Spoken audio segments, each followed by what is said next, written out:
welcome back to another episode of The Welcome Table with Sydney and Tatum. And today we're sitting with Zani Meaders, who is a third-year English major. How are you doing today?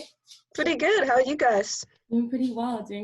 We're super excited because this is our first student interview, as we were explaining before, so super excited. Before we get started, though, we're going to do a little show and tell, so we're going to go first. So for show and tell this week, I brought this book called March, and it's a comic book that was actually co-written by John Lewis and Andrew Aiden. So yeah, it's really cool. My boyfriend got this for me a little while ago, and it's very beautifully illustrated. It just encapsulates his entire journey and obviously major parts of the civil rights movement, and it's really cool. That's awesome. Yeah, and in his honor, I just wanted to bring this today. Also, shout out to my boyfriend for being here.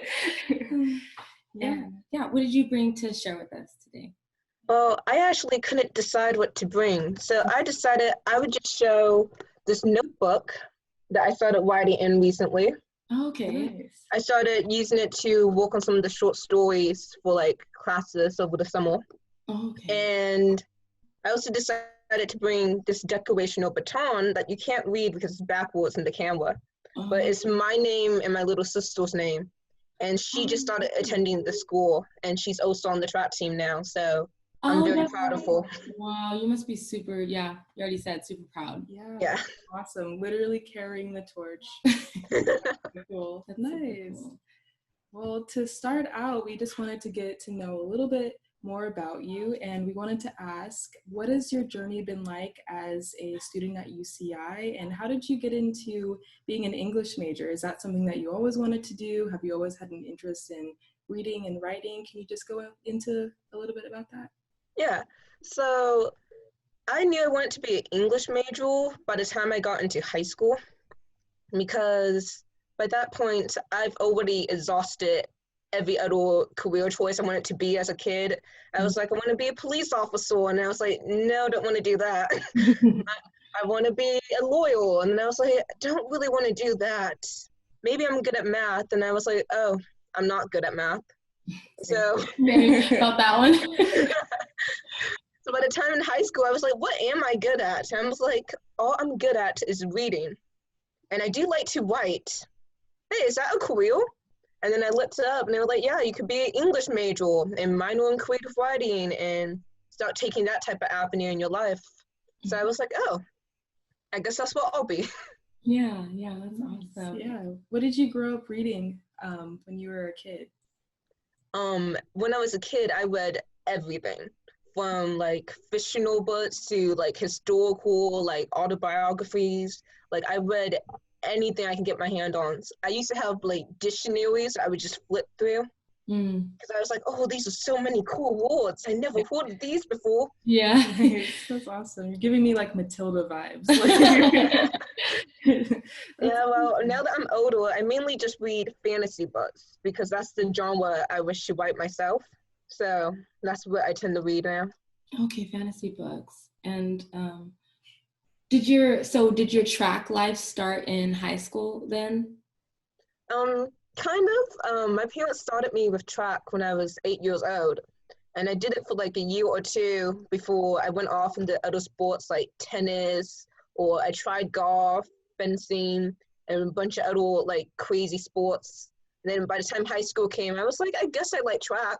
And that's what I've been doing ever since, and I'm glad I chose it. That's awesome. And at UCI, how does your track life kind of intersect with your academic career? Well, so track allows me to have a lot of opportunities for my academic career, such as study resources. And like one of my favorite things has always been the study center by the athletics facilities, because they have printers that we can use and like just faster computers. So it's real nice, but on the more day-to-day life type of thing, track is an everyday thing, and it keeps me on task for my academic studies, because I know I have practice from about 1 p.m. to 5 p.m. depending on the day. And I'm like, okay, so I need to get my homework done by this time, or I need to study by this time. So it gives me a nice little regiment to stay on top of my studies. Right, keeps you on track, literally. Mhm. Literally Yep. keeps you on track. Keep going with the track puns. I have so many. So on the topic of being an English major, I think as fellow humanities majors, we know that the canon isn't very inclusive sometimes.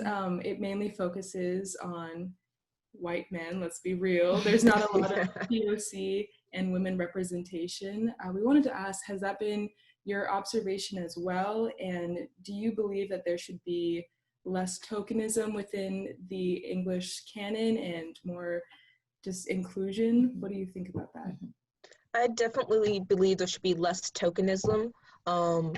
As far as my experience so far, it wasn't until recently that I really realized how many books on this campus just were full white men. It's the best way I could put it. Because I mainly took the creative writing courses. And within those courses, I got to read a wide variety of different perspectives from different people. I was actually really shocked when I first came to this campus, and I was like, what do you mean this wasn't written by a white straight guy? Like, I was so surprised. And then I started taking more English courses, and I was like, oh, these were the stories I was expecting. Yeah, exactly. Got it. Okay. And I guess going off of that, if you could choose any Black author, Black poet to add to the traditional like canon of literature that's circulated, who would it be and why? Let's see. I would actually pick an author I have not read yet because she's a fantasy writer. And I personally have really wanted to read her books. She's been like the New York Times bestseller for 2 years. I'm gonna mess it up, I know I am, but it's like Tomi Adeyemi or something like that. That was one of the books that we had on a reading list that we both created together. Nice. Yeah, I've definitely heard a lot of good things about her writing. So. Yeah, I definitely want her to be like on the canon roster, because not only do we need more like just diversity within it, but like we need more diversity with the genres as well, because I want to be a fantasy writer, and we don't really get to read a lot of fantasy books. They're like, oh, just go read like Tolkien or George R. Martin. I'm like, no, I'm good. I want to read different books. Like, yeah, what do you hope to add to the fantasy genre with your own writing? I honestly just hope to add just like, I just want to tell fun stories and allow people to enjoy the stories. Like, I want to tackle important issues, but I honestly want that to be like the background of my stories. I want them to not even realize they're learning something as they go through my fun story and just experience the world and characters that I created. Yeah, that's something that's very important, because I feel like a lot of stories that are representative of marginalized communities sometimes focus too much, rightfully so, on the hardships that we go through.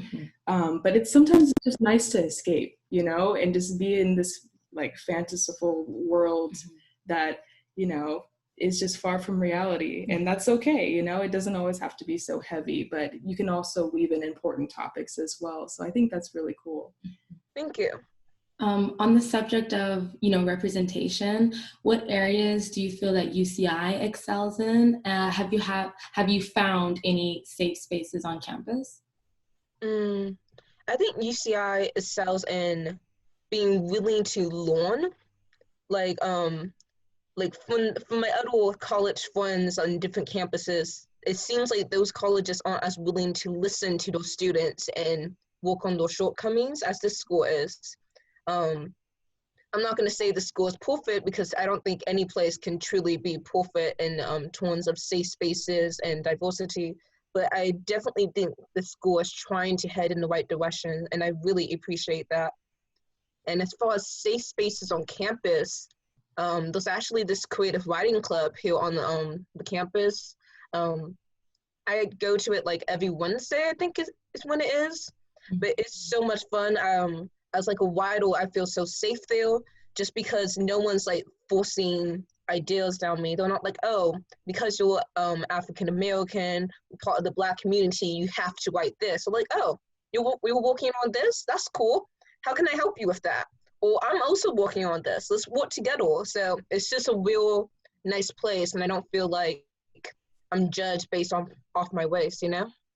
Okay, awesome. So can you tell me a little bit more? Because I've heard of the Creative Writing Club. What kind of stuff you guys do?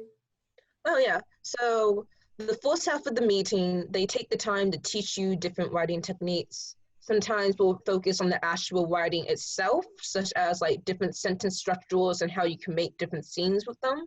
And other times they focus more on like the different types of characters or tropes in the story and how you can use them in different ways. And then the last half of the meeting, which is like an hour, we spend time just talking, writing with each other. Occasionally we'll play different writing-based games just to allow us to have fun and de-stress after finals or something. Just a real fun little place. Yeah. What has been your favorite work of writing that you've worked on to date? It could be in that club or just outside, whatever you feel. My favorite work of writing. Well, like back in, was it winter quarter? I don't know, I'm bad with dates. But there was this writing 39C class, Intro to Beginning Fiction. And I wrote this story that I called Adriana. And it's about this girl with like two souls and one body who's trapped in this basement. And it was honestly just really fun for me to write because I got a really dive into like the psychology of a little kid and how they would react in that type of situation versus how like an adult would react to that type of situation. And I got some really good feedback in that class, and I felt like this is like a really good piece of writing I've worked on. Like I was like, oh, this is great. You're talking a little bit about feedback. Do you think that there have been any influential teachers or influential mentors that have kind of guided your work thus far that you can remember or think of? Well, definitely the teacher in that class. I think it was like Miguel Sid, Okay. I think. Yeah.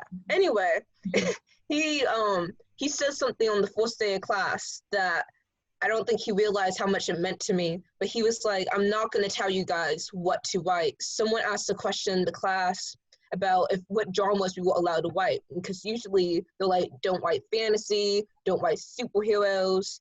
But he was like, I'm not going to tell you what to write. You guys are all writers. You're going to one day be professional writers, hopefully, either published authors or working for a company. You should be allowed to learn how to write what you want to write. And I was like, whoa. Because at this point, everyone was like, you want to write fantasy? Are you sure? You don't want to write something more like just normal? And I was like, no, I want to write fantasy. And they're like, oh, well, I don't really want to help you learn how to write that. But he was like, no, go ahead and write anything. Now, is that story in the public sphere? Have you published any of your work before? I have not, mainly because I do not know how. Okay. I'm going to be working this year on editing some of my short stories and some of my longer works and trying to figure out how to get them published, either here on campus or in another resource. Regarding your postgrad plans, you're going into your junior year. I feel like near this time, everybody's kind of thinking like, what am I going to do? Like when I graduate, do you have any plans as to what you want to do? Are you thinking about going to grad school or just straight into the workforce? Like, do you have a rough outline of what you're going to be doing post-grad? A little bit. I think I want to go to the MFA program. I've heard great things about it for the fiction writing program. So I would really like to be a part of that and like keep honing my writing skills after college. But after that, I know I definitely want to do either be a published author and just do that full time, or work for different companies writing video game scripts or TV show scripts, something I also work on in my spare time. So I'll figure it out as I keep continuing my UCI journey. Wait, you said you work on TV scripts? You got to talk Occasionally. about that. Nice. What kind of TV scripts do you work on? So they're just stories that I work on in my free time. They're not, in my opinion, they're not quite where I want them to be to show anyone yet. But one of them was just a fun story. Like I said, the main character, I based off my little sister actually. Yeah, so my little sister, she's a little ray of sunshine. So I thought it'd be awesome to have a trap-based anime based off of her. So the TV script is really more for like animation type stories. Within that whole genre of like TV shows and stuff, there's not a lot of sport animes that focus on track. So I thought it'd be very cool if I could write a cute story that was also a sports anime focusing on track with like my little sister or my little brother as the main protagonist. Oh, that's very cool. Do you take a lot of inspiration from your real life? Definitely, yeah. I feel like us, as well as humanities majors, we have this kind of like duty to create a representative space for ourselves. So I can see that you're doing that. And, you know, to conclude this wonderful interview, we wanted to ask the question that you should never ask an English major. If you could meet one author, one poet, dead or alive, who would it be and why? This is a question you should never ask an English major. Well, because on one hand, I definitely want to meet every author I've ever read, just because I think that would be fun. But at the same time, I kind of like the mystery of not knowing the person who wrote the story and like trying to figure them out through the books they wrote. Just because I feel like it adds an extra level of like fantasy and like mystery to like the actual story itself. But if I had to pick one person, it would probably be Tomi Adeyemi or something like that. I'm so terrible with names. No. Just terrible. But I've seen a couple interviews and she just seems like she'd be a really interesting person to talk to about writing and how to start a writing career, or even just bounce fun fantasy ideas off each other over a cup of tea. It sounds like she'd be fun. Oh, that's amazing. Yeah, and because she's in the genre that you are as well, I'm sure that's why you look up to her as well. So Indeed. Yeah, that's awesome. Well, thank you for coming to talk with us. This is, again, like I said, wonderful. And we're so lucky to be able to talk with another like creative that, you know, that's like a person of color. I really appreciate that. So yeah. I appreciate it too. Yeah, that's always great. Yeah. All right, bye. It was nice to meet you. Bye guys, have a good one. You too. Thank you guys so much for watching another episode of The Welcome Table. This has been Tatum And Sydney. and we will see you guys next week. Bye.